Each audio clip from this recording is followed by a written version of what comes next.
Buenos días a todos y a todas. Vamos a comenzar hoy este evento sobre generación de hidrógeno offshore y las oportunidades que este elemento tiene. Vamos a contar hoy con una participación de panelistas importantes. Tenemos 7 panelistas representantes de importantes empresas como Acciona, como Iberdrola, como Enagás, como Wärtsilä, como FPP, Floating Power Plants, y también centros de investigación como el CNH o la Universidad de Las Palmas.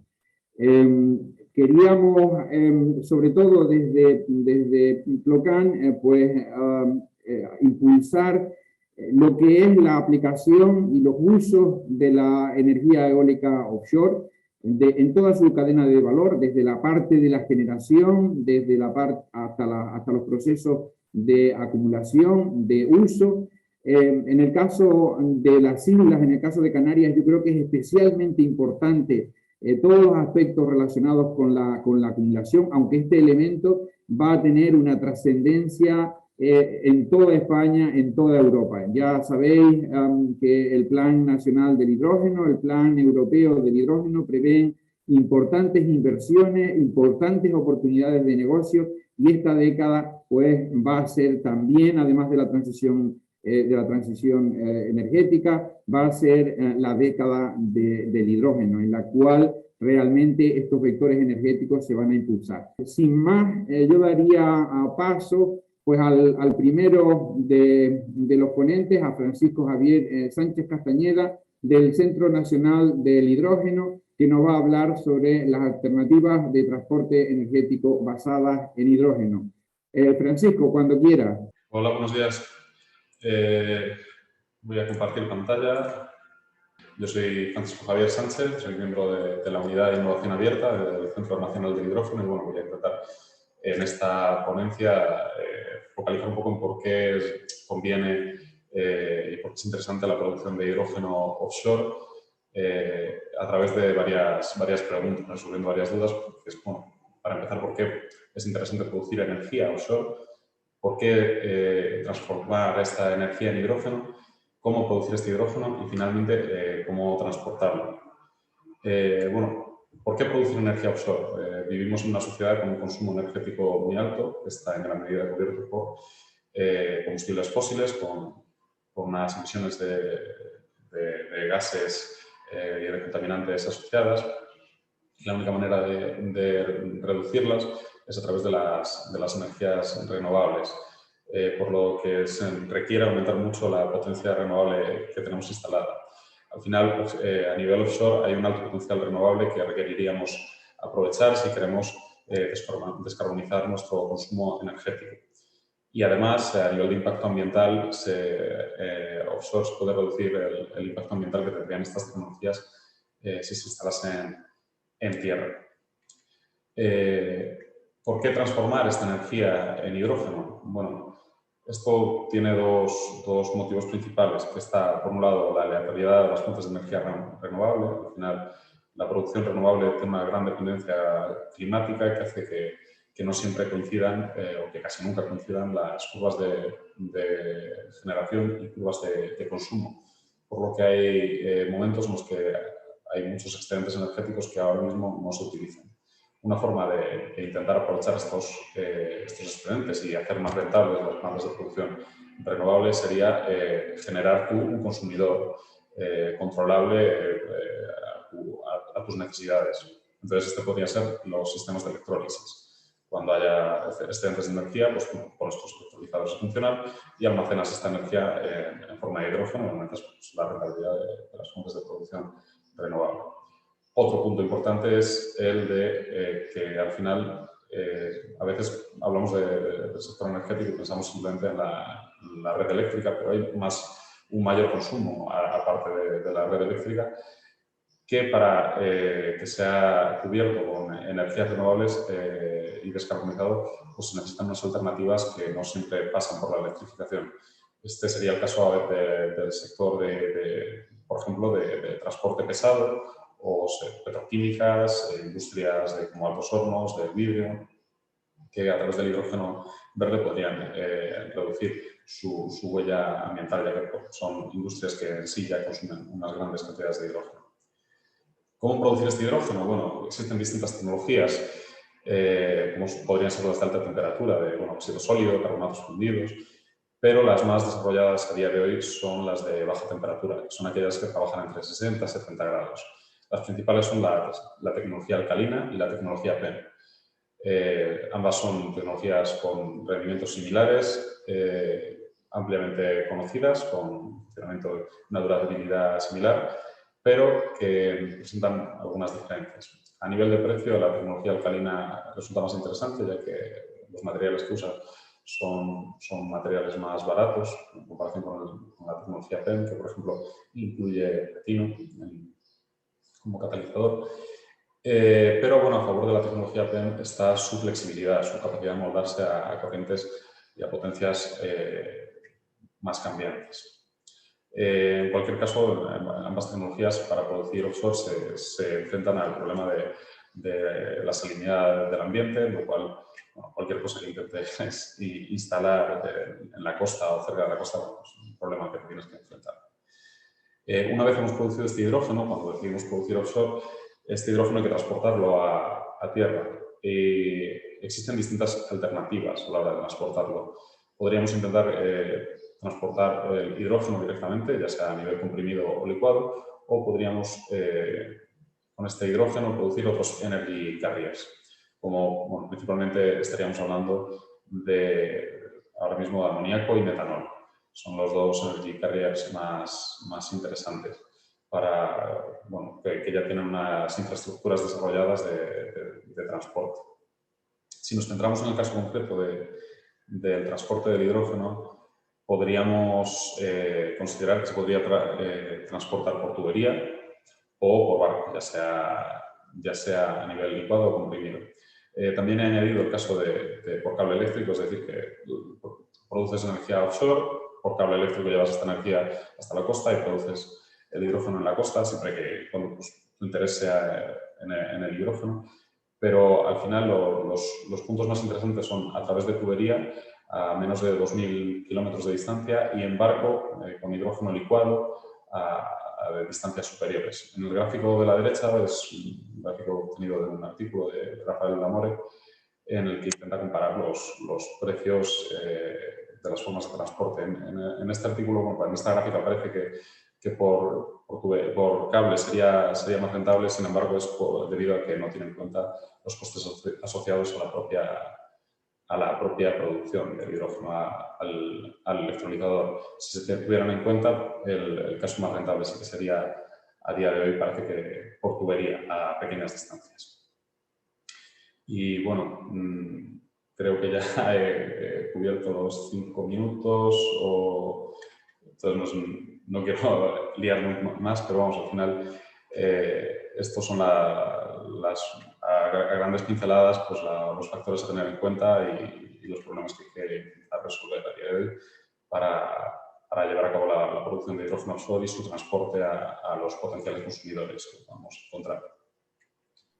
Muchas gracias a Francisco por abrir la preparación del entorno donde tenemos que manejarnos y de presentar un poco el escenario. Vamos ahora a una presentación que nos va a realizar el profesor de la Universidad, catedrático de la Universidad de Las Palmas de Gran Canaria, Gabriel Winter Altaus, que nos va a hablar sobre los sistemas inteligentes de acumulación de energía. Gabriel, cuando quiera. Voy a presentar unas líneas generales de una propuesta de una planta de esa generación, ¿no? Donde, aparte de producir hidrógeno, pues realmente también un vector, digamos, del hidrógeno como el amoníaco, ¿no? Esta propuesta también nace en colaboración con Plocan, puesto que Plocan pone a disposición pues, su espacio, algún generador eólico, etcétera, y realmente, pues bueno, estamos en un periodo de difusión hacia empresas, ¿no? Inicialmente voy a ir poniendo el diseño básico y lo complementando de acuerdo con las motivaciones, ¿no? Es decir, destacar 4 características de la eólica offshore, ¿no? Que están aquí expuestas, ¿no?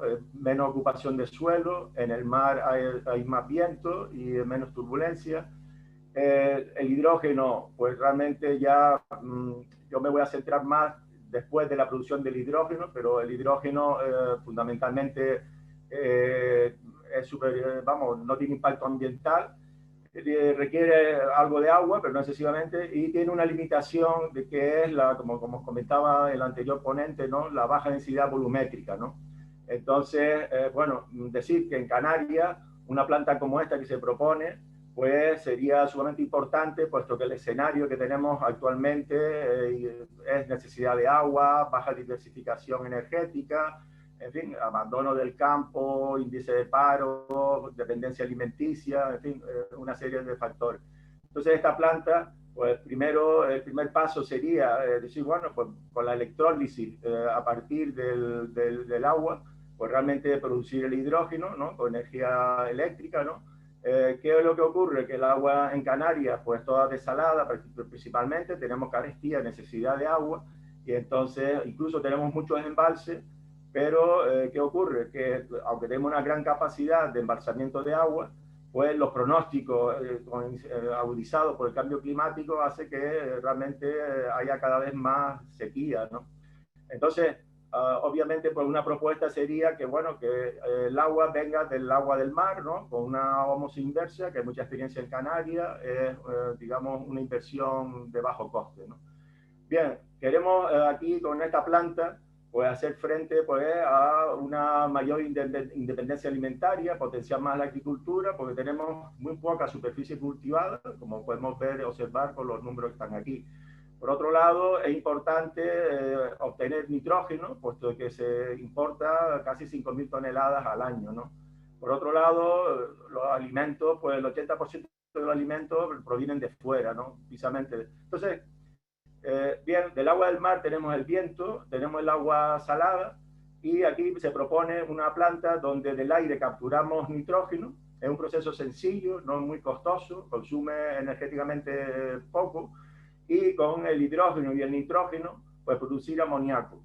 Como bien decía el anterior ponente, esta parte de producir amoníaco es una tecnología madura, se lleva haciendo 100 años y realmente está bastante consolidado. Bien, aquí podemos ver una gráfica del hidrógeno a 30 atmósferas, que es la densidad volumétrica a 700 atmósferas, y pues realmente tenemos esas limitaciones, ¿no?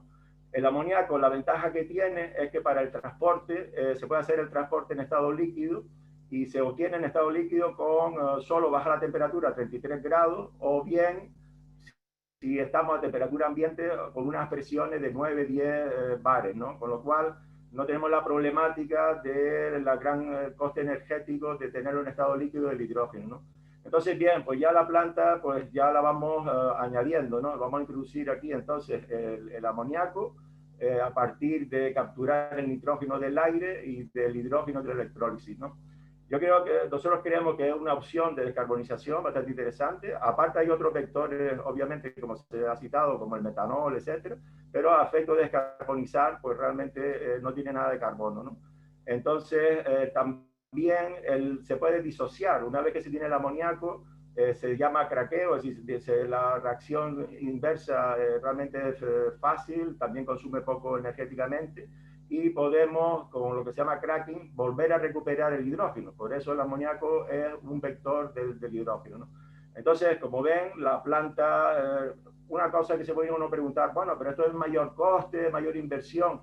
Bien, hay una cosa de coherencia, que es que el coste de consumo eléctrico de una planta como la que estoy hablando, pues principalmente el coste de la electrólisis y el comprimir el hidrógeno. Es decir, que la parte de amoníaco tiene un coste adicional, obviamente, pero muchísimo menos energéticamente de consumo de electricidad, ¿no?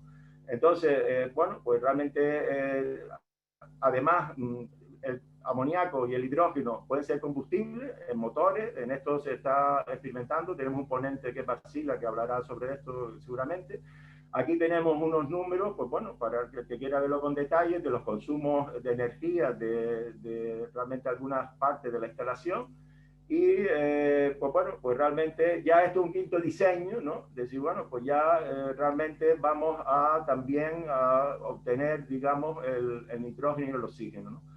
Por tanto, el hidrógeno, que es el protagonista de hoy, la offshore, pues realmente tiene todos sus cometidos, como van a hablar todos los ponentes, y aparte aquí introducimos la producción de amoníaco y también biocombustibles, ¿no? Entonces, puede contribuir el amoníaco en tener en el transporte marítimo. El transporte marítimo está apostando mucho por el amoníaco, ¿no? Y realmente, pues bueno, pues parece que una tendencia mundial puede ser, en fin, un escenario, ¿no? Que en vez de petrolero, pues van a venir amoniaqueros, yo no sé qué nombre tendría, ¿no?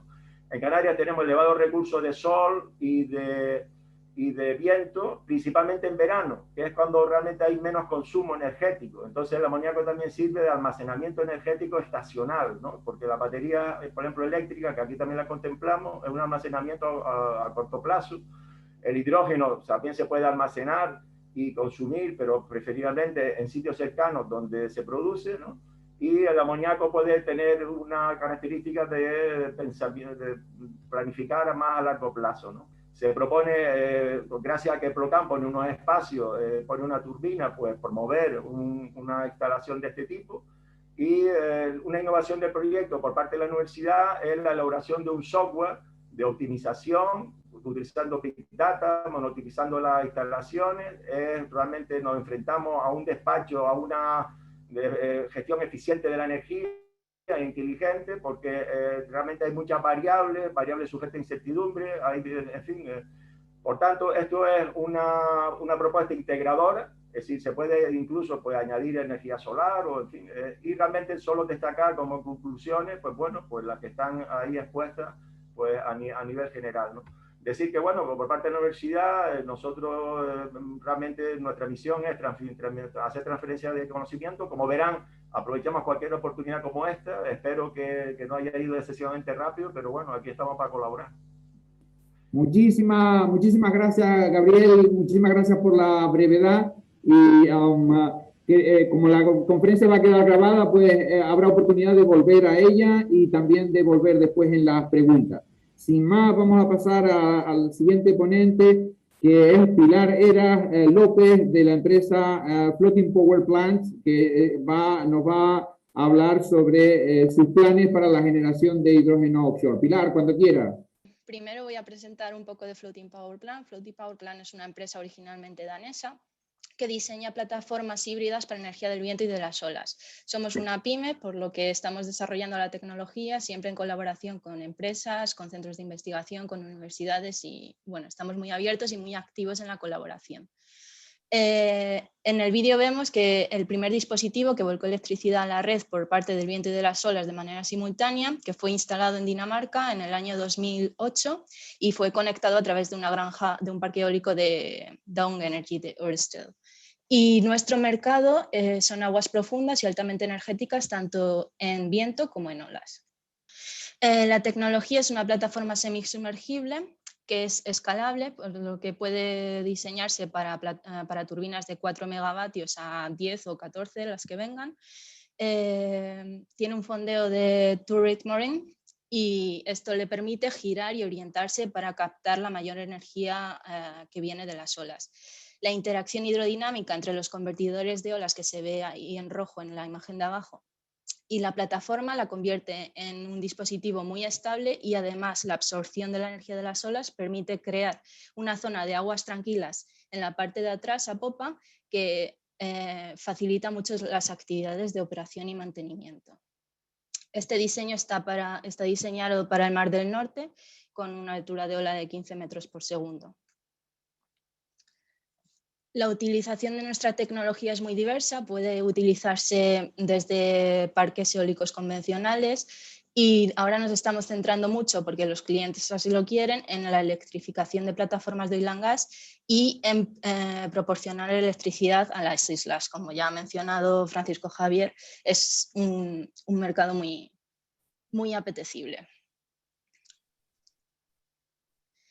La integración de energía del viento con las olas permite una potencia o una electricidad de mayor calidad porque las olas son más previsibles que el viento y vienen con un retraso, entonces la potencia que tú puedes suministrar es más constante. Además, se aumenta la seguridad, tanto por el efecto de aguas tranquilas que se produce en la parte de atrás de la plataforma, como si lo conectamos a una plataforma de oil and gas, puedes mover equipamiento que es más o menos peligroso de la plataforma de oil and gas a la de la turbina eólica, que es más sencilla y más segura.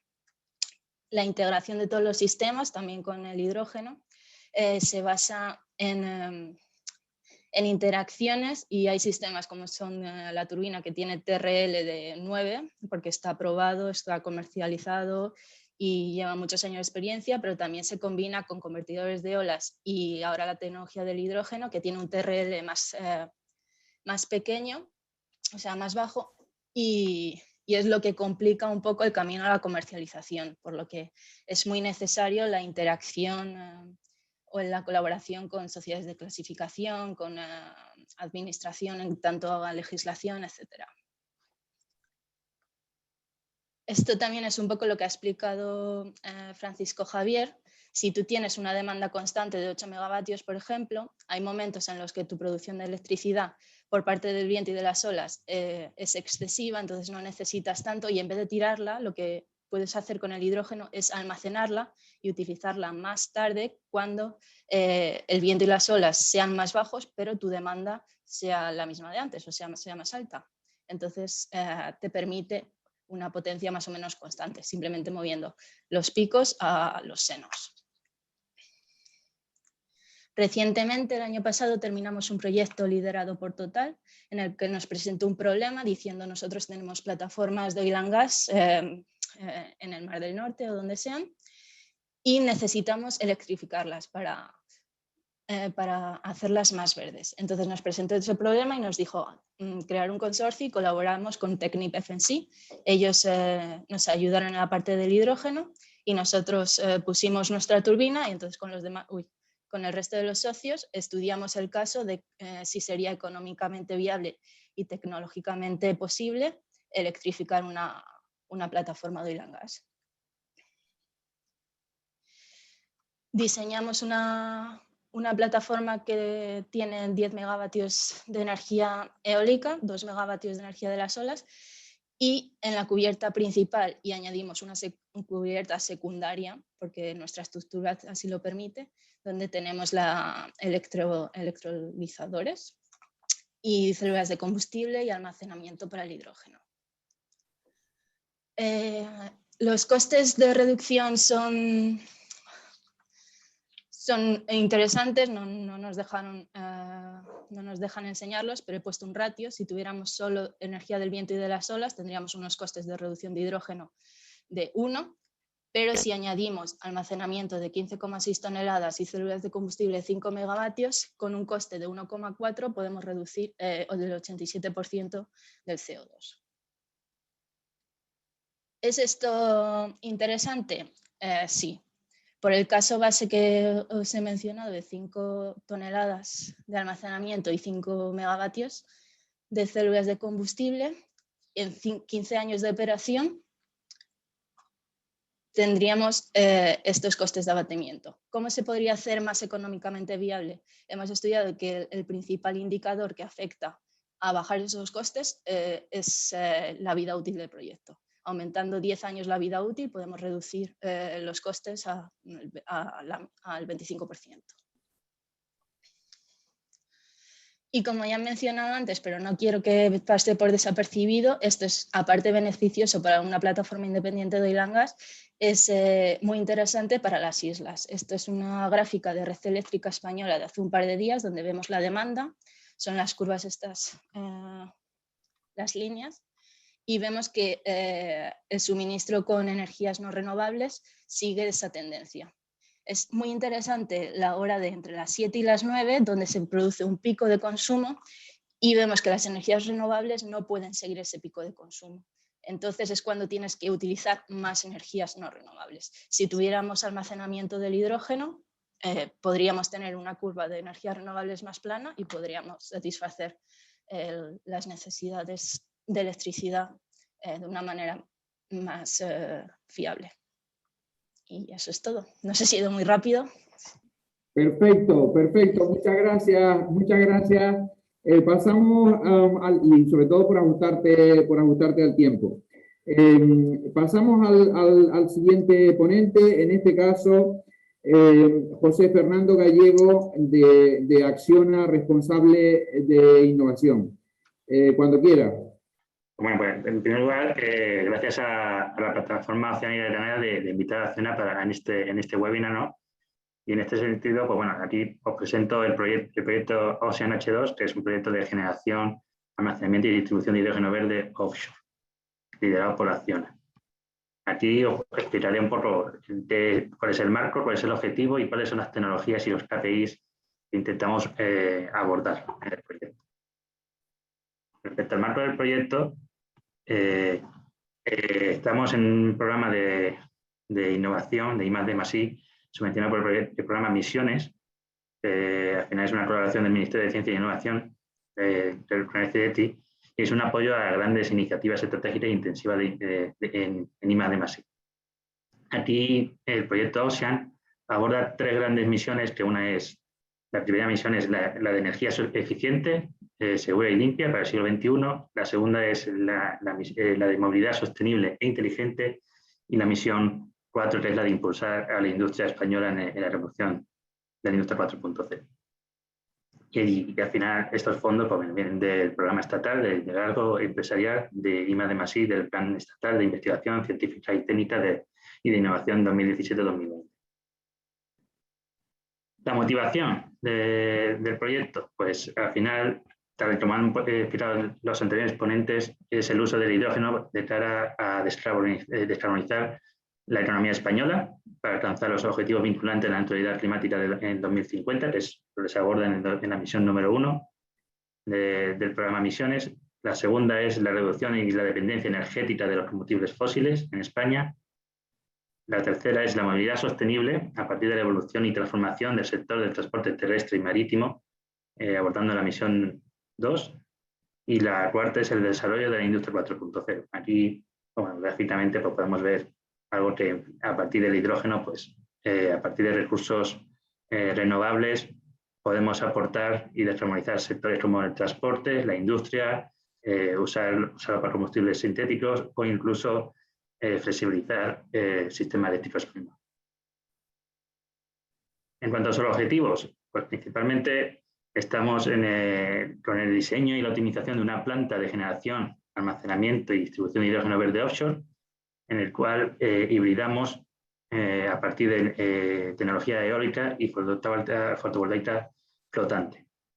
Y usando el concepto de modularidad, tanto a nivel de almacenamiento como a la hora de fabricar y construir este tipo de plantas, pues lo que vamos a intentar ver es la viabilidad económica de tanto una solución a pequeña escala, de 10 y 20 megavatios, y abordar pues, casos de mediana y gran escala que puede abordar entre 500 megavatios hasta 1 gigavatios, para posicionar el hidrógeno como un vector energético de transición ecológica, que es lo que requiere España. En el proyecto, pues, entre todos los socios se pretende cubrir toda la cadena de valor del hidrógeno verde. Por un lado, tenemos socios en las fuentes de generación de energía renovable flotante, offshore, tanto eólica como solar fotovoltaica. Tenemos socios en el que se verá el sistema de generación de hidrógeno offshore por electrólisis. Tenemos, en este caso, Acciona aborda el reto del almacenamiento químico offshore de 2 maneras diferentes, para grandes profundidades con una solución flotante y para profundidades menos de 35 metros pues, con la solución con GBS. Y por último, pues se abordan múltiples modelos de negocio, y para ello se requiere el estudio y el trabajo en el sistema de distribución y transporte de este hidrógeno desde origen a destino. Paso brevemente ahora a comentar un poco cada uno de los socios de este proyecto y cuáles son su rol. Por un lado tenemos en la plataforma flotante eólica marina biturbina de Bundelexicon, en el cual pues, ellos en el proyecto pues, abordarán la mejora competitiva de su plataforma de cara a la escalabilidad y la modularidad y los materiales empleados en esta plataforma, abordando también materiales compuestos. Además, pues igual que la ponente de la empresa FPP, pues Wunderers Iron en este proyecto abordará también la producción de hidrógeno en su propia plataforma. En cuanto a la plataforma flotante solar fotovoltaica marina, pues nuestro socio es Blue Nevables, y ellos abordarán pues, el diseño de la PV-BOS, que están trabajando en ella, buscando la modularidad, la robustez y la escalabilidad de su concepto y abordando el diseño estructural, creándose en un proyecto a escala de ensayo internal. En cuanto al electrolizador, pues tenemos abordando este tema Ariema, en el cual abordará un electrolizador mejorado con base alcalina, en el cual pues, se incorporará un novedoso sistema de membrana polimérica de intercambio. Y abordará pues, el reto, como ha comentado Francisco Javier, del Centro Nacional de Hidrógeno, pues, todo el tema de cómo sería este electrolizador en un ambiente tan salino como es el mar. En este caso, pues, seguramente es de una forma contenerizada. En cuanto al almacenamiento químico, tipo GBS, pues Acciona pues, abordará un cajón tipo GBS como el planteamiento sería anexa a una plataforma como la de Plocan. En él pues, agregaría el almacenamiento de hidrógeno en diferentes tipos de configuraciones, ya sea con soluciones comerciales o usando nuevos materiales como puede ser el composite. Esta solución además permitiría en su superestructura pues, albergar tanto el electrolizador, compresores, la sustracción eléctrica si fuese necesaria y además pues, de forma de aliviar un poco el espacio en tierra se podría incluso realizar amarres para la carga y descarga de buques de hidrógeno, podéis ir planteando una posible hidrogenera offshore. En esta línea, pues también tenemos el almacenamiento tipo flotante, en el cual también está involucrado Acciona, en el cual pues, se albergará el almacenamiento a presión, a gran escala, a grandes plantas, a grandes distancias. Y evidentemente pues, abordaremos el gran reto que tiene la flotabilidad de este tipo de almacenamiento, teniendo en cuenta la presión del hidrógeno y los materiales como el hormigón o el metálico. En cuanto a la distribución y el transporte de hidrógeno, pues lo abordará nuestro socio Redexis, en el cual pues, abordará sistemas de bunkering de hidrógeno del tipo plataformas to ship, ship to ship, port to ship y track to ship, por el cual te da un gran abanico de posibilidades y de estudio de modelos de negocio. Y por último, pues a nivel de monitorización pues, y control de la planta, como ha comentado el profesor de la Universidad de La Palma, pues todo esto tiene que estar monitorizado, todo tiene que estar controlado y es el camino para la reducción de costes en operación y mantenimiento. Eso alineado también con una herramienta de evaluación y predicción combinada de recursos, tanto que al ser un proyecto de hibridación tanto eólica y fotovoltaica, hay que realizar un innovador estudio para abordar el recurso renovable de manera complementaria y no agregada. Paso la palabra a los responsables de Iberdrola. En este caso tenemos a Ignacio Pantoja-Tito, que es el manager del Departamento de Eólica Offshore Flotante, y a Geray Fernández Díaz, que es responsable de proyectos de hidrógeno verde. Cuando queráis. Bueno, pues yo soy Geray Fernández, trabajo en el área de desarrollo de proyectos de hidrógeno verde en Iberdrola y les voy a contar un poco nuestros proyectos y las cosas que estamos haciendo. Simplemente por dar una pincelada sobre quién es Iberdrola. Iberdrola es una empresa líder en energías renovables, tenemos presencia a nivel global, con, por supuesto, una gran presencia en España, pero también a nivel europeo, en el Reino Unido, Estados Unidos, Brasil y México como grandes mercados, y con nuevos mercados que estamos abriendo. En cuanto al offshore, tenemos proyectos importantes ya en operación en Alemania, como pueden ser el parque de Wikinger y Baltic Eagle. También tenemos proyectos en operación en Reino Unido, como West of Downsand e East Anglia, y en Francia un proyecto en construcción que se llama Saint-Brieuc.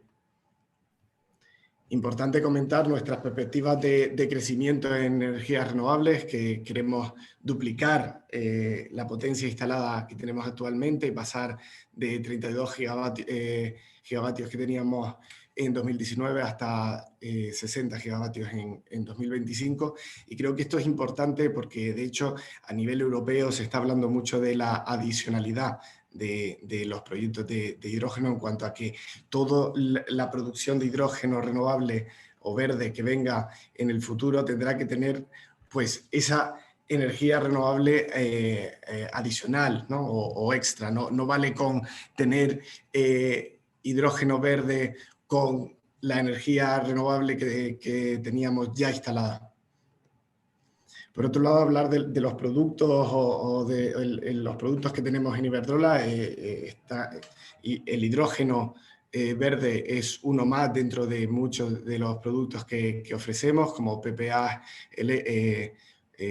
off-site, también tenemos PPA on-site, y los productos de Smart Solar y Smart Mobility para el transporte eléctrico de coches de batería. Para hablar un poco de los colores, que creo que no está muy claro, por lo menos cuando se habla en la prensa, se habla mucho ahora del hidrógeno verde, pero es importante, yo creo, destacar que hoy en día el hidrógeno gris es el que produce prácticamente el 90% del hidrógeno. Este hidrógeno gris se realiza a través del reformado del gas natural y tiene el problema de que genera emisiones de CO2 en su proceso.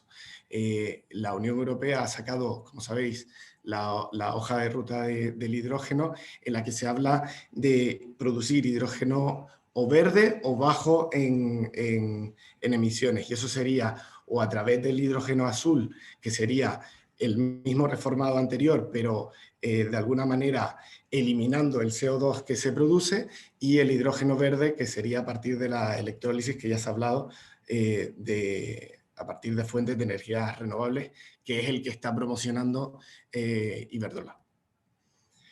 ¿Cómo vemos nosotros el futuro de los proyectos de energía de hidrógeno verde?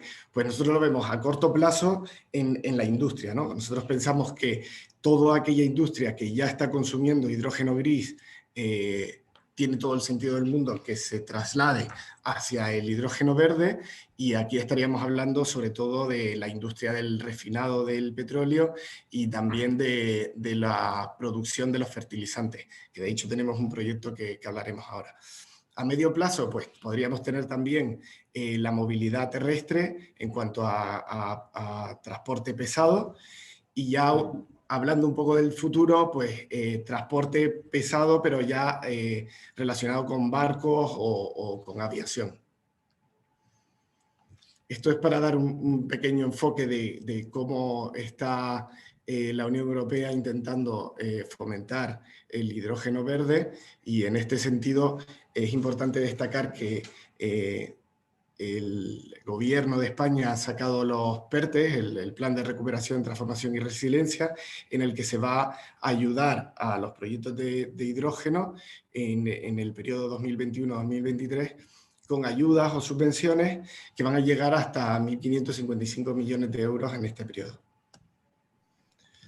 ¿Qué proyectos tenemos actualmente en Iberdrola? Pues estamos desarrollando muchísimos proyectos de hidrógeno verde, pero los más maduros serían el proyecto que tenemos con Fertiberia. Fertiberia es una empresa muy grande de fertilizantes, entonces nosotros hemos llegado a un acuerdo con ellos para producir el amoníaco que ellos necesitan. Sabéis que para producir amoníaco se necesita hidrógeno, entonces esta planta está actualmente en construcción y la idea es hacerla en 4 fases. Y on-site, muy importante, nosotros lo que estamos planteando es siempre, o siempre que se pueda, intentar producir el hidrógeno verde en la misma emplazamiento donde se tiene que consumir. Entonces, en la primera fase se pretende poner un electrolizador de 20 megavatios para producir del entorno de 1000 toneladas anuales, que es un proyecto muy grande, yo diría de los más grandes que hay actualmente en construcción a nivel mundial. Y después se continuarán con otras fases para llegar hasta los 40.000 toneladas que necesita esta empresa de hidrógeno verde. Por otro lado, en cuanto al transporte, hemos ganado hace poco una licitación que sacó Transportes Municipales de Barcelona, en el que va a sacar una serie de guaguas de hidrógeno. Van a comprar en un principio 8, hasta un total de 60, entonces se van a hacer 2 fases en el que se va a producir el hidrógeno verde necesario para que estos buses puedan funcionar. Y a nivel Canarias, hemos presentado a las manifestaciones de interés de diciembre de 2020 2 proyectos para los puertos, uno para el puerto de La Luz en Gran Canaria y otro para el puerto de Granadilla en Tenerife, donde además en Granadilla tenemos el parque de Chimiche, el parque eólico de Chimiche, de unos 18 megavatios. La idea aquí sería descarbonizar todo lo que se pueda estos puertos a través de los servicios de maquinaria, de transporte de mercancía, centros logísticos, y se pretende hacer en una primera fase con un electrolizador de 2,5 megavatios para pruebas pilotos de primeros consumos, y una segunda fase, y ya termino, cuando ya esté más consolidado el consumo en estos puertos. Y cuando quiera, adelante. Yo voy a ser muy breve porque, pues primero, gracias Joaquín por la invitación y a Geray también por meterme en este webinar. Voy a ser muy breve porque aquí el objetivo del webinar es hidrógeno, no flotante, no eólica flotante. Yo soy Ignacio Pantojo, el responsable del Departamento de Eólica Flotante, Tecnología Flotante de Iberdrola, dentro del negocio de eólica marina. La tecnología flotante, llevamos hablando de ella más de 10 años y ahora está justo en una fase crítica en la que pasamos a ser comercial. La diferencia con cimentaciones fijas, que las plataformas no están sujetas al fondo marino con estructuras fijas, sino mediante fondeos, lo cual le concede unos ciertos grados de libertad y de movimientos que hay que controlar.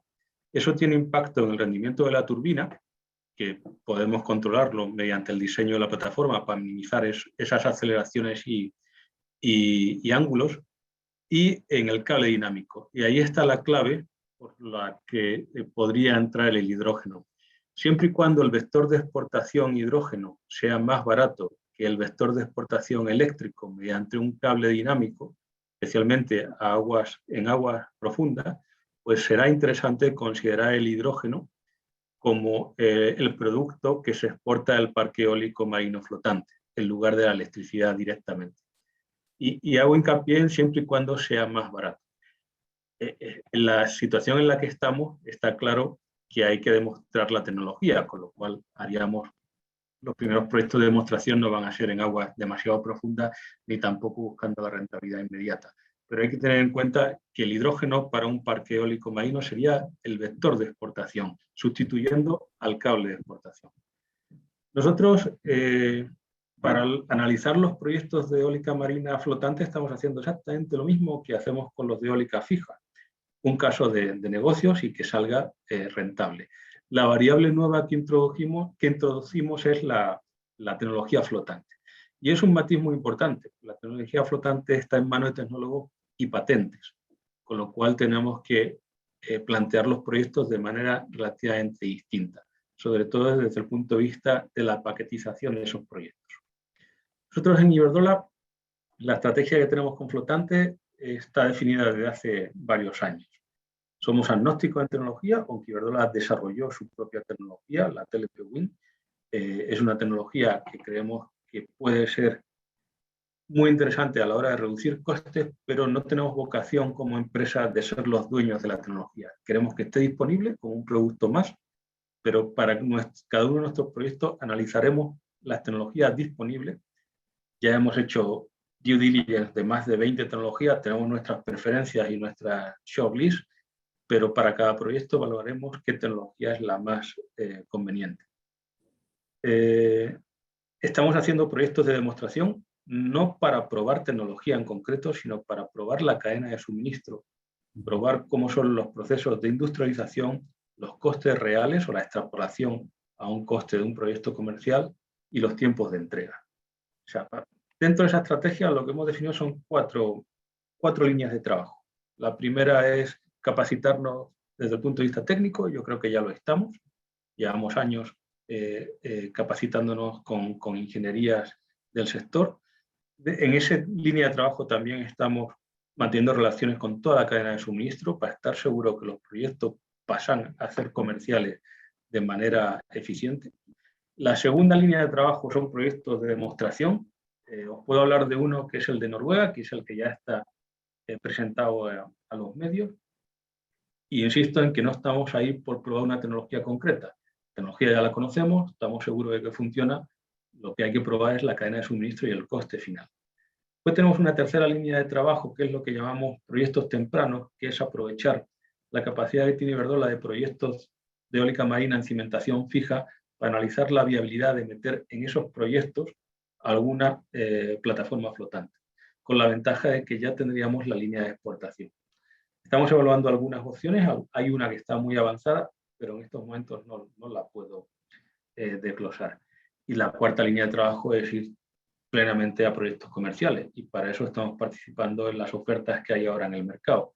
La ronda de ScotWind en Reino Unido, la ronda francesa en Bretaña Sur.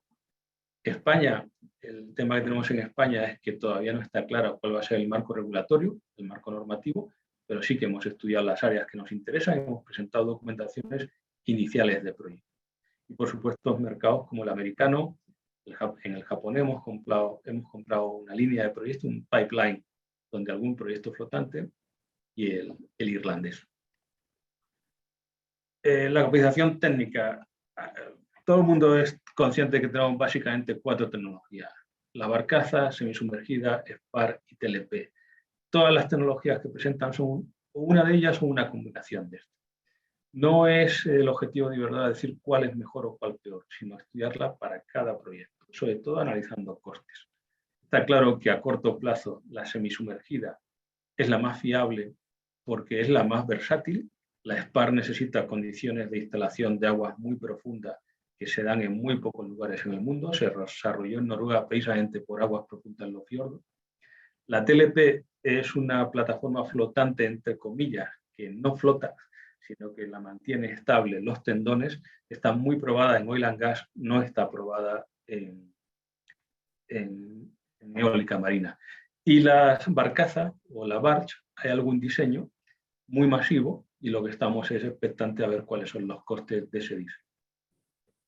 Y tenéis unos ejemplos, ya os digo, aquí pongo 18, realmente llevamos ya hecho due diligence de más de 21, y cuando digo due diligence me refiero a casos reales de negocio que hemos analizado con los tecnólogos. No puedo dar muchos datos por la confidencialidad, pero puedo decir que PPI, por supuesto, Principal Power, que fueron pioneros en semisumergidas de acero, tenemos tratos con ellos. SBM es una híbrida TLP con cierta flotabilidad que puede ser interesante. Naval Energy, que recientemente ha anunciado su compra por Saipem, es una solución muy robusta semisumergida, igual que, por ejemplo, la Folsen, que es la que estamos probando en Noruega. En barcazas, por ejemplo, la Ideol, semi-SPAR o algo híbrido, la de Stisdal. Soluciones españolas también hay, por decir solo algunas: Saitec, Nautilus algo más convencional, un diseño muy robusto de semisumergida, Saitec un diseño más rompedor tipo barcaza. No se me olvidan otras españolas como Nerocean, que son de doble turbina y presentan otra casuística. El proyecto que estamos haciendo en Noruega es el primer proyecto flotante de Iberdrola. Es una turbina de más de 10 megavatios. Llevamos un año trabajando con ella, con el suministrador y una plataforma semisumergida de hormigón. Es un proyecto financiado por la Unión Europea. Recibimos 25 millones que cubre más o menos entre un 30 y un 40% del resto del coste del proyecto. Lo restante lo cubre prácticamente todo Iberdrola, alguna aportación menor de otros socios. No me extiendo. Este es el proyecto en Noruega y el objetivo es demostrar que podemos ir a unos LCOEs competitivos, en torno a 40, 60 euros megavatio hora. Ahora estaremos en torno a 110, 120 para la eólica marina. Este es el ejemplo de Nautilus. Nautilus estamos considerando alguna opción, no se ha decidido nada de ponerlo en Canarias. Estamos expectantes a ver cómo se resuelve el POEN por lo que afecta al área de Plocan Sur. Ya os digo, insisto en que no se ha decidido nada, pero es un proyecto que llevamos tiempo persiguiendo. Y como las opciones comerciales que os comentaba, estamos a punto de presentar oferta para ScotWind, con mucho interés en llevarnos bastantes áreas, considerando la ronda francesa de Bretaña Sur, y en Estados Unidos también hemos presentado interés en ciertas áreas en la costa oeste. Y esto es todo. Espero haberme ceñido al tiempo. Cualquier pregunta, pues me podéis o bien ahora en el debate o mandarme un email a la dirección que aparece. Fenomenal. Yo creo que vamos a tener una década muy interesante, con muchísimos proyectos, con muchísimas cosas que están pasando y que van a pasar en el ámbito europeo. Lo que importa es que España se incorpore de lleno en esa carrera tanto del hidrógeno como de la eólica offshore. Fenomenal. Bueno, pues vamos a seguir con Carlos Navas Pérez de Enagás con el proyecto de hidrógeno para Canarias, creo. Carlos. Perfecto, pues nada, muchísimas gracias, Joaquín, por la invitación a participar en la jornada de hoy. Intentaré ser breve, conciso sobre, un poco las actividades de Enagás en el sector del hidrógeno y centrándome un poquito en lo que es nuestro proyecto de hidrógeno renovable en las propias Canarias. Enagás, creo, solamente una pequeña pincelada. Nosotros somos la principal compañía de transporte de gas natural en España. Actuamos como gestor técnico del sistema gasista español, operamos cerca de 12.000 kilómetros y lo que hacemos es asegurar el suministro de gas natural y la calidad del mismo en toda España. Desde hace algunos años hemos apostado de una manera clara y decidida por lo que son gases renovables, entre ellos biometano e hidrógeno principalmente, y el hidrógeno diría que exclusivamente a través del hidrógeno verde, digámoslo así, procedente de fuentes renovables para la electricidad. Principalmente creemos que tiene que ser utilizado para la descarbonización incluso de sectores no susceptibles de electrificación, y lo que nos permite también es de alguna manera aprovechar las infraestructuras de gas que tenemos existentes. Para ello, la empresa creó una filial hace un año y medio más o menos, llamada Enagás Renovable, que de alguna manera articula todos estos proyectos. A día de hoy tenemos unos 30 proyectos de hidrógeno en vías de desarrollo, comentaré algunos en unos momentos, también una serie de proyectos de biometano, intentando movilizar en total pues unos 5.000 millones de euros. Creemos que todo esto es posible, deseable, pero evidentemente y principalmente para lo que es el hidrógeno renovable tenemos claro, como ocurre con todas las demás empresas que están activas en este campo, que serán esenciales por las ayudas públicas, sean fondos Next Generation o desde otros fondos. Tenemos claro que los principales criterios, aparte de la descarbonización, es que de alguna manera estos proyectos sean tractores para generar empleo, para generar conocimiento y nuevas industrias dentro de lo que es el entorno, el tejido industrial español, y razón por la cual nosotros vamos casi siempre, por no decir siempre, de la mano de otros socios en proyectos de hidrógeno renovable, porque nuestro ADN sobre todo es de transportar hidrógeno, con lo cual necesitamos evidentemente usuarios y también de alguna manera socios que participen en la producción tanto de energía renovable como de hidrógeno, donde nosotros también estamos haciendo nuestros pinitos. Aquí simplemente damos una visión general de que desarrollamos también proyectos con tecnología propia de I+D y evidentemente estamos yendo un poco más a mayores con tecnologías, con proyectos de demostrativos a escala industrial en diferentes sectores económicos y evidentemente miramos con lupa la posibilidad de adaptar o desarrollar la red de transporte de hidrógeno tanto nacional como incluso con una vista puesta hacia el resto de Europa. Y con esa filosofía pues ya hemos lanzado un proyecto, Green Crane, que de alguna manera lo que pretende es poner en valor todo esto que acabo de comentar. Generar a partir de energías renovables en España una fuente de producción de hidrógeno renovable que de alguna manera fomente el empleo y el tejido industrial español y a la vez también permita exportar este hidrógeno renovable al resto de Europa. Esta iniciativa que se presentó como Green Crane, bueno, sigue de alguna manera en desarrollo a través de los diferentes mecanismos a nivel nacional y europeo y en concreto para ver un poco cómo se articula esto en España, propiamente dicho, lo que tenemos es una idea de desarrollar hubs regionales principalmente. Y ahí veo, los hemos agrupado un poco en temáticas, tenemos un par de corredores, el corredor La Robla-Asturias, que de alguna manera se centra en la industria y posible exportación, de hecho ese sería el hub de exportación hacia el norte de Europa.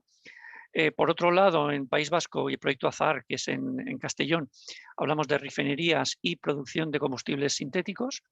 Tanto en Aragón como en el Valle de Hidrógeno de Cataluña hablamos de industria petroquímica y química.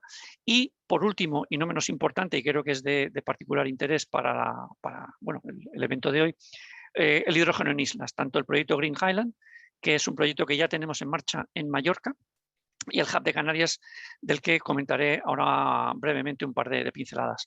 En todos estos, pues siempre incluimos proyectos de I+D, bastante típico, y todos ellos contemplan, casi en su inmensa mayoría, proyectos de movilidad, aplicaciones de movilidad y también la inyección de hidrógeno en la red gasista. Estos son los proyectos que tenemos anunciados al público, hay más, y de hecho tenemos proyectos en todas las comunidades autónomas en la actualidad. Ahora entro un poquito más en lo que es el proyecto del Hub de Hidrógeno Renovable en Canarias, que está promovido por DISA y por Enagas, con todos estos partícipes que ven en pantalla, incluyendo también centros tecnológicos y universidades para cubrir la I+D. Aquí lo que queremos de alguna manera es cubrir toda la cadena de valor, desde lo que es la producción de hidrógeno a partir de energías renovables hasta su uso final o usos finales, como ven a partir de estos partícipes y como ven en esta siguiente diapositiva, donde de alguna manera cubrimos diferentes usos. Estas energías renovables que en Canarias pues son bastante abundantes, de alguna manera dan electricidad al electrolizador. También prevemos que es posible la incorporación de una desaladora para la producción de agua de alguna manera, agua dulce, por llamarlo así, que sea alimentada al electrolizador para la producción de hidrógeno y también oxígeno, que a lo mejor también miramos la posibilidad de valorizarlo. A través de la compresión, almacenamiento y posterior distribución de este hidrógeno, ya contemplamos toda una serie de usos finales. Por una parte, usos de movilidad en transportes, flotas privadas, diríamos turismos y transporte público. También a través de su uso en pila de combustible en uso de portuario, como cold ironing o incluso en hoteles o edificios públicos. También estamos estudiando la posibilidad de introducirlo en algunas industrias de la zona y también queremos introducir la sustitución del hidrógeno en la red de aire propanado, tanto en hoteles como en entornos industriales.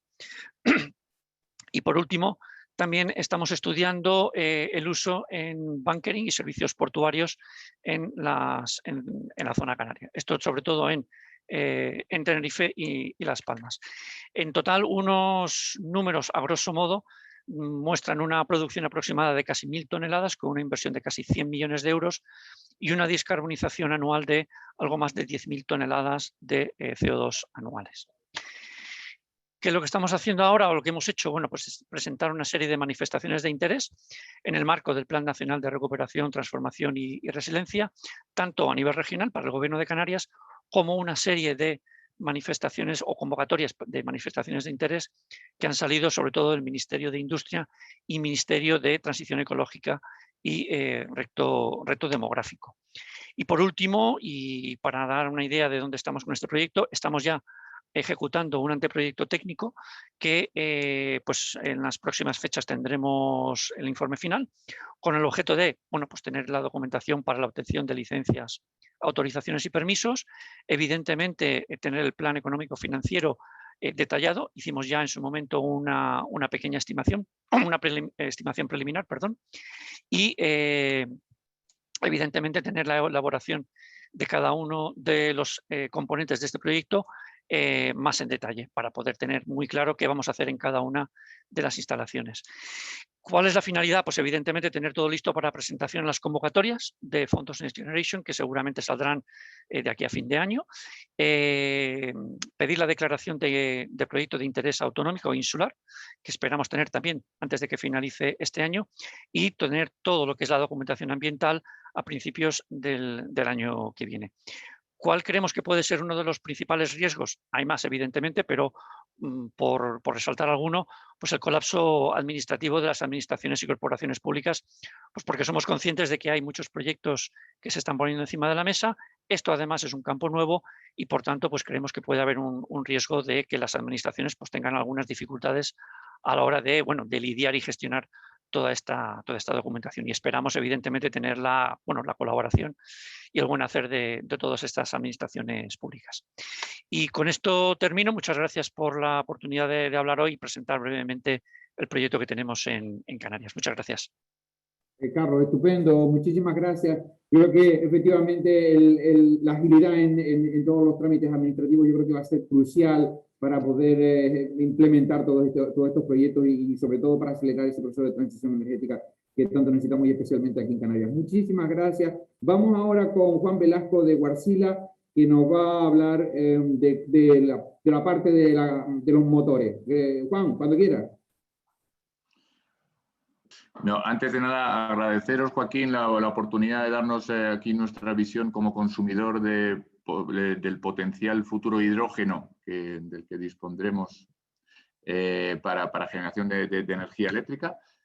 Para los que no nos conocéis, Guarcila es una empresa básicamente dedicada a la fabricación de motores de combustión interna, tanto gas como combustibles líquidos, con presencia en más de 180 países, más de 72.000 megavatios instalados en motores de generación y ahora entrando en el mundo del almacenamiento de energía con baterías, con más de 1.000 megavatios instalados. Las características de nuestras plantas de producción de energía están basadas en la eficiencia energética. Tenemos el motor más eficiente del mercado, con más del 50%. Flexibilidad de combustible, quemamos tanto combustibles gaseosos como líquidos y la combinación de ambos en combustibles de dual fuel, y flexibilidad operacional. Podemos arrancar y parar todas las veces que sean necesarias y ponernos de 0 a 100 de la carga máxima de la planta en 5, incluso menos de 2 minutos, lo cual facilitará la penetración de renovables y su intermitencia para dar confianza de la reliability, ¿no? Fiabilidad del sistema. Y todo esto basado en plantas de generación que nosotros lo podemos hacer a llave en mano, EPC llave en mano, de manera modular. Podemos ir módulo a módulo generando el alcance que el cliente necesite, ¿no?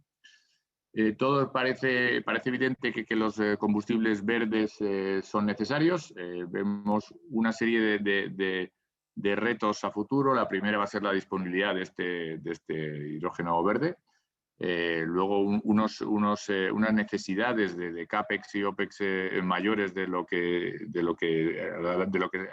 estábamos acostumbrados, y una complejidad algo mayor por el manejo de estos combustibles nuevos, volátiles y en algún caso tóxico como el tema del amoníaco, ¿no?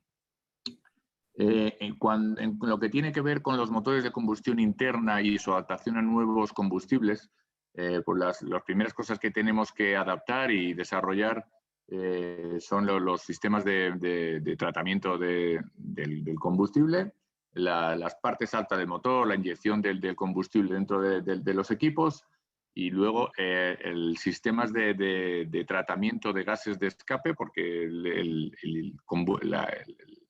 quemar hidrógeno trae consigo altos niveles de NOx que hay que tratar posteriormente. Y luego ver los sistemas de seguridad para evitar que posible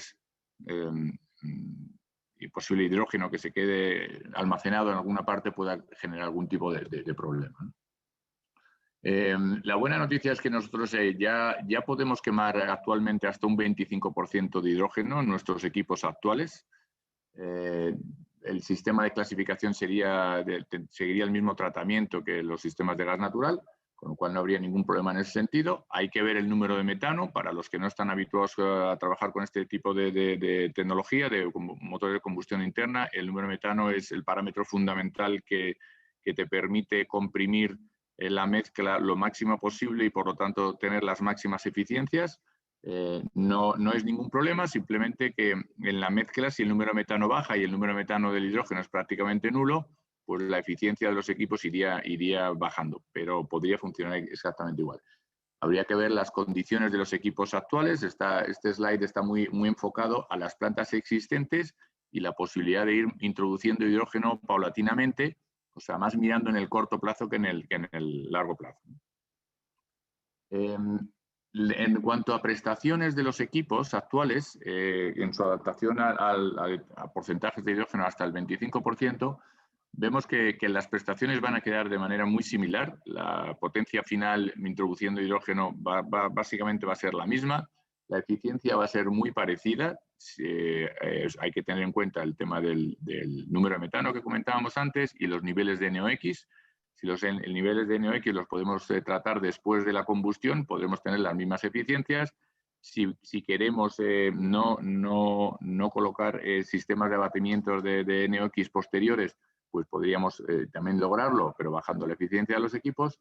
Y en cuanto a inversiones, CAPEX y OPEX, pues los niveles serían muy parecidos. Hay que hacer pequeñas adaptaciones a los equipos, pero como decíamos, hasta 25% de hidrógeno, no grandes inversiones, no grandes adaptaciones y prestaciones muy parecidas.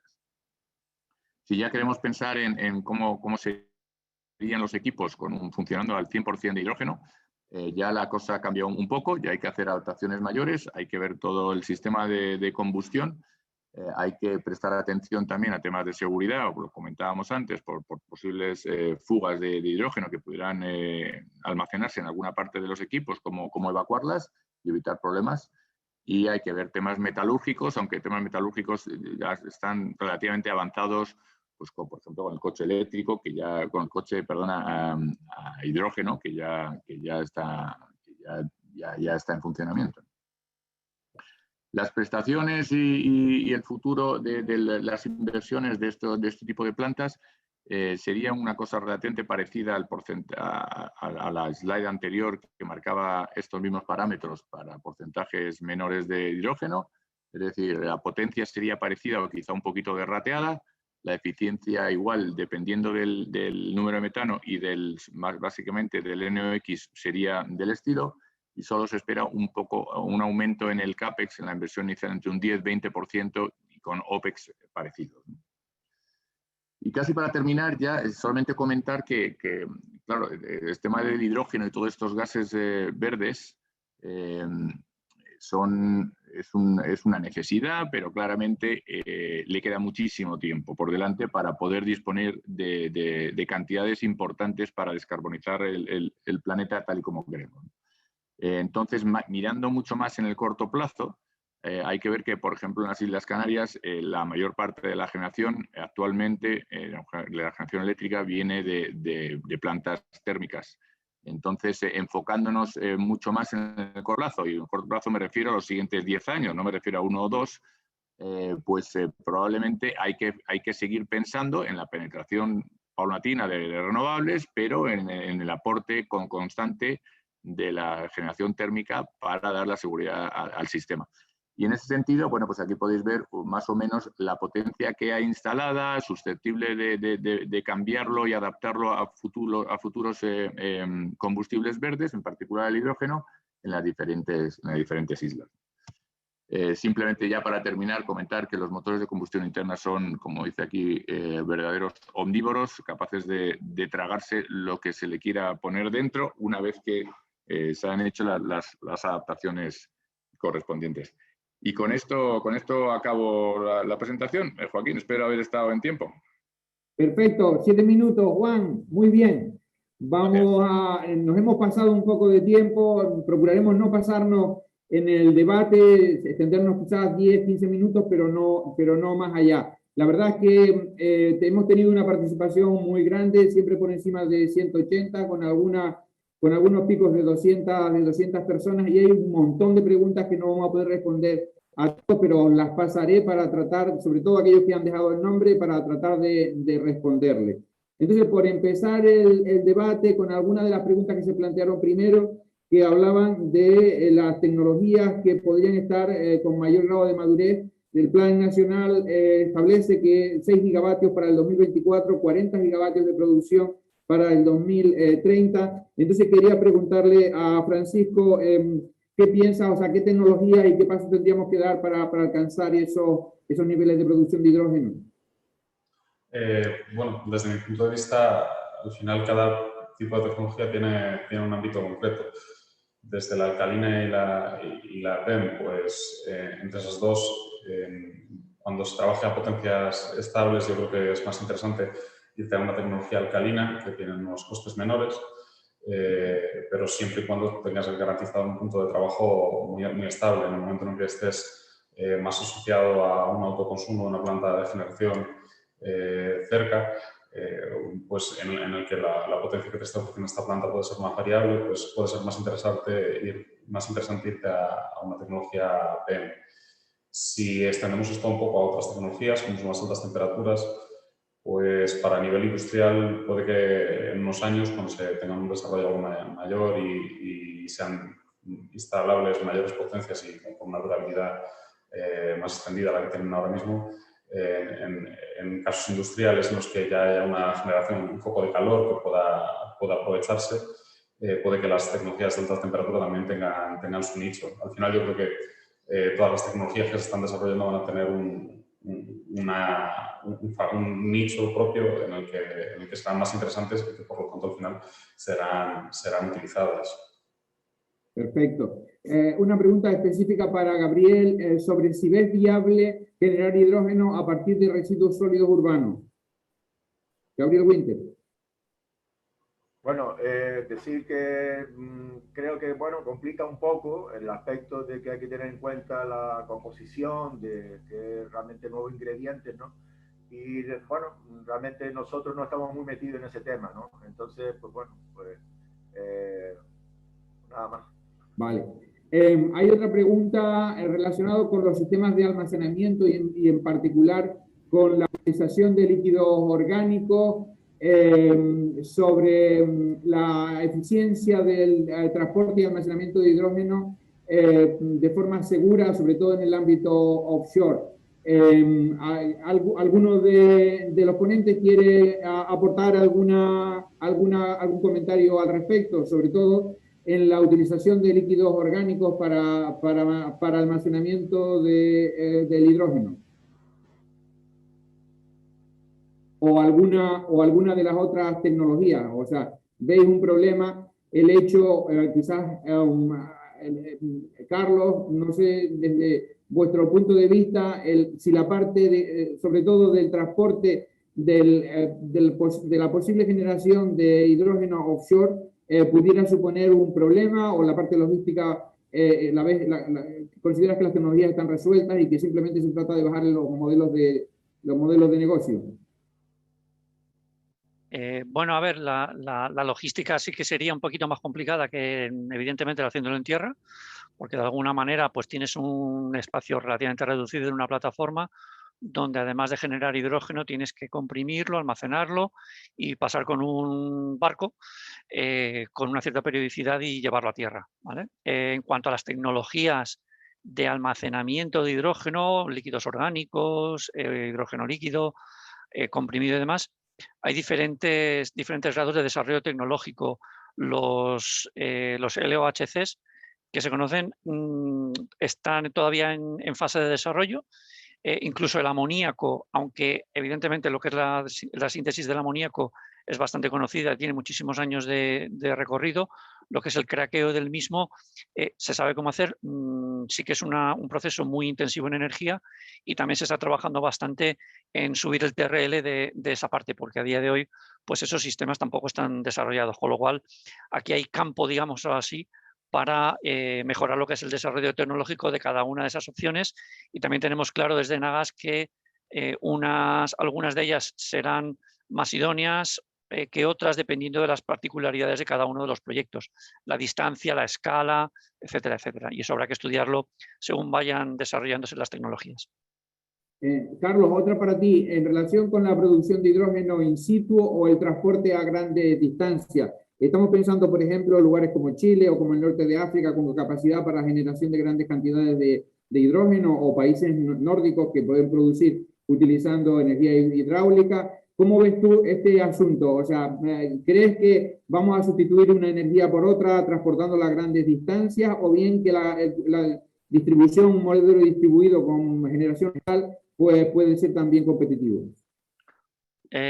Bueno, si queréis os puedo remitir simplemente a lo que es la estrategia europea del hidrógeno, donde habla de una necesidad de producción equivalente a 2 por 40 gigavatios de electrólisis en 2030, de los cuales 40 estarían instalados en Europa y 40 fuera de, entre el norte de África, y se hablaba mucho de Ucrania también. Entonces, de alguna manera, creemos que seguramente vamos a tener diferentes puntos de producción con un transporte a gran escala, probablemente por tuberías, pero quizá también haya alguna opción adicional, ya sea por hidrógeno líquido o amoníaco, dependiendo de lo que es el punto de destino y el punto de origen, para llevar esas grandes cantidades de hidrógeno de punto A a punto B. De alguna manera, lo que estamos hablando es de coger un poco el modelo que tenemos a día de hoy con el gas natural y, bueno, de alguna manera transportarlo con sus modificaciones, evidentemente, a lo que sería el hidrógeno.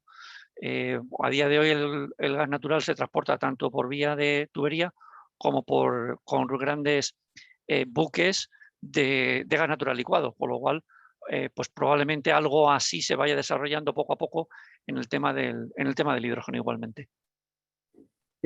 Para Ignacio y Geray, ¿cómo veis el papel de las islas en este asunto? ¿Creéis que el hidrógeno es un elemento necesario para poder poner en valor o poder poner explotar de forma económicamente viable la energía eólica offshore, o veis también las islas como plataforma para desarrollar tecnologías, abaratar costes que luego se puedan trasladar a otros entornos? Bueno, nosotros vemos al hidrógeno como una gran oportunidad para las islas. Al final, las islas, el problema que tienen es que no están interconectadas, entonces todo lo que sea un vector energético que pueda ser almacenable, pues tendrá unas oportunidades increíbles, ¿no? Y después también es verdad que en el futuro, si tuviéramos una producción a gran escala, pues tener los puertos para poder importar, ya te digo, muy a largo plazo, pues también sería una buena oportunidad. Estupendo. Me preguntan también sobre los usos finales. ¿Qué tipo de industrias? Hemos hablado aquí fundamentalmente de la decarbonización de la economía azul, de la utilización del hidrógeno para el ámbito portuario, se mencionó también en algunos casos hoteles, pero me preguntan qué tipo de industrias creéis que van a tirar del consumo. No sé quién quiere responder a esta, quizás Juan. Bueno, he visto muchas presentaciones que estaban, donde no hablaban de la generación eléctrica, digo convencional, me refiero convencional a la generación actual basada en gas natural y en fuel, que puede ser sustituido por hidrógeno.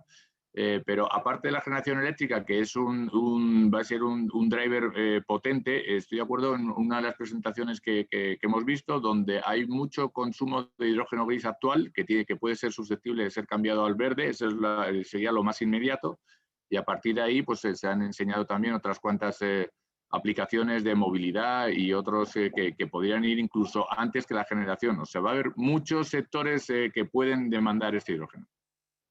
Estupendo. Pilar, no va dirigida exactamente a ti, pero quizás vosotros como empresa con experiencia en el ámbito europeo y sobre todo en un lugar como Dinamarca con un grado de protección ambiental muy importante, me preguntan, teniendo en cuenta Canarias, que tiene pues la importancia y la relevancia turística correspondiente, ¿cómo se van a regular en los POEMs el significado del impacto paisajístico que puede tener la presencia de estas instalaciones? O sea, ¿veis un problema, digamos, el posible impacto que se pueda generar en la generación o en la producción? Entiendo que se refiere a la energía eólica offshore.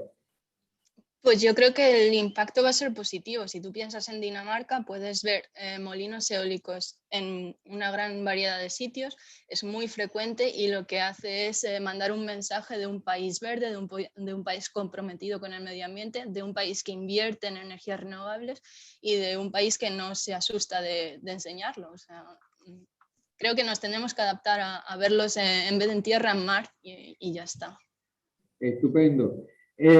Otra pregunta relativa a los aspectos de cómo se va a hacer la transición o cómo se puede implementar la transición teniendo en cuenta la potencia instalada y las necesidades de almacenamiento. Quizás para Geray y para Ignacio, o sea, ¿cómo entendéis que se pueda producir una transición ordenada, una transición digamos, eficiente entre la situación actual, donde hay una característica de generación, hacia una generación más renovable que permita también pues, la inclusión de elementos de acumulación? Aquí habla también de Chirasoria y de otras cosas, pero vamos a centrarnos en el caso del hidrógeno. Bueno, yo creo que Juan lo comentaba antes. Nosotros lo que estamos viendo es que el hidrógeno tiene todo el sentido, el hidrógeno verde me refiero, tiene más sentido en la industria actualmente en cuanto a reemplazar simplemente el hidrógeno gris que ya se está consumiendo por el hidrógeno verde.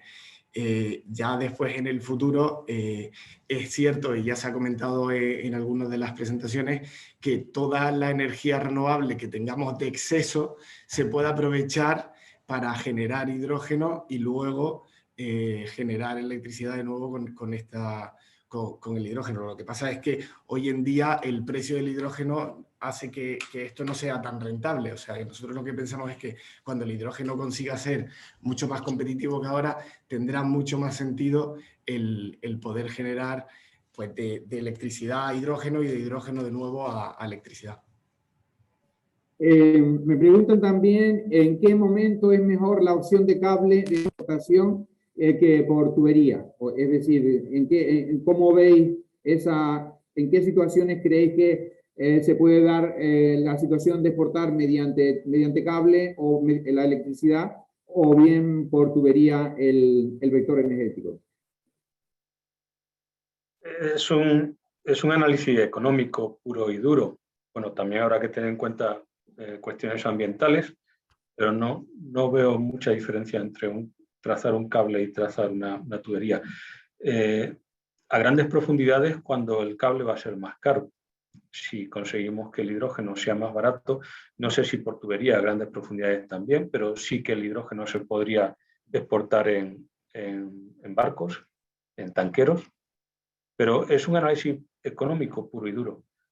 Primero hay que demostrar que producir hidrógeno en alta mar, en condiciones de movilidad de las plataformas flotantes, está controlado. O sea, no va a ser a cortísimo plazo.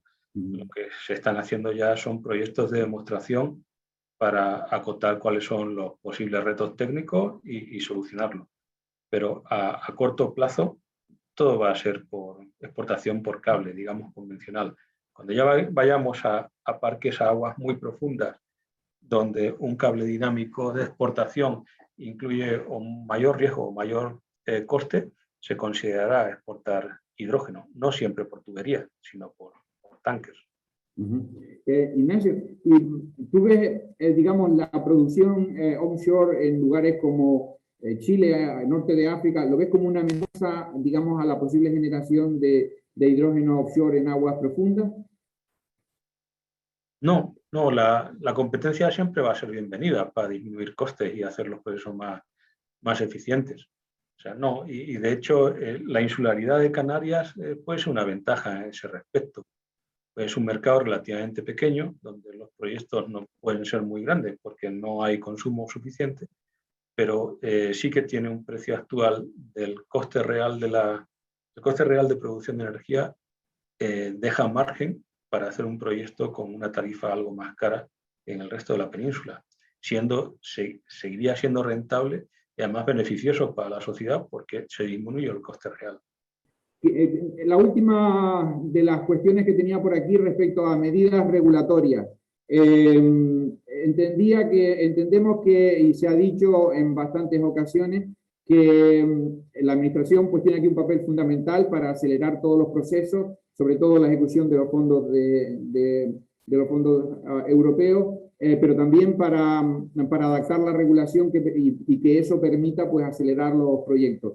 De forma general, os quisiera preguntar cómo veis los aspectos regulatorios y en qué medida hemos de dar pasos para que se cumpla esa regulación, esa hoja de ruta prevista para el hidrógeno, en qué medida la regulación puede ser importante y dónde habría que hacer mayor hincapié o dónde tendríamos que acelerar más los procesos. Pilar, quizás, no sé si quieres responder en lo que os afecta a la eólica offshore.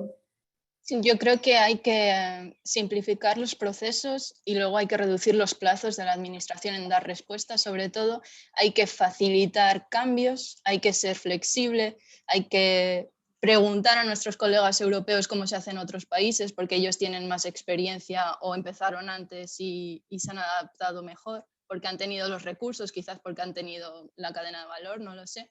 Pero yo creo que tener la voluntariedad de ayudar a la industria a desarrollar la tecnología, porque tenemos la tecnología lista, tenemos el personal, tenemos la infraestructura, estamos esperando a que la administración acelere un poco.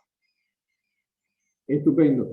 Pues estamos ya pasados de tiempo, hay muchísimas más preguntas, pero esto es simplemente una pequeña introducción. Prometo que a lo largo del año que viene vamos a entrar en mucho más detalle en este tema y en otros más que nos interesan y que, como hemos visto, pues durante esta década va a ser realmente apasionante, no solamente en el desarrollo tecnológico, sino también en el desarrollo de los modelos de negocio. Va a ser también muy importante, creo, todos los aspectos relacionados con esa regulación, con la generación de espacios regulatorios que puedan o que permitan pues, a las empresas no solamente probar las tecnologías, sino también hacer ese ensayo de lo que es la cadena de valor y ver cómo poder avanzar en esos procesos de mayor eficiencia, de reducción de costes y sobre todo de incorporarnos pues, en esa carrera emocionante por la transición energética.